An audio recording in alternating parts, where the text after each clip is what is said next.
Here's how we can take astrophotos on Samsung Galaxy S25 Ultra.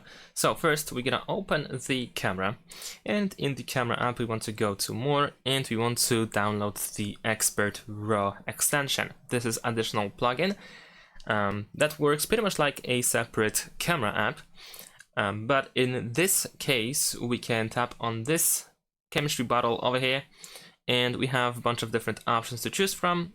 But we are interested in either this one or this one. So this first one is the Astrophoto, where we can choose the capture time to short, medium, or long. We can also press on this I letter in order to see the description. So we can capture the beauty of the night sky like never before.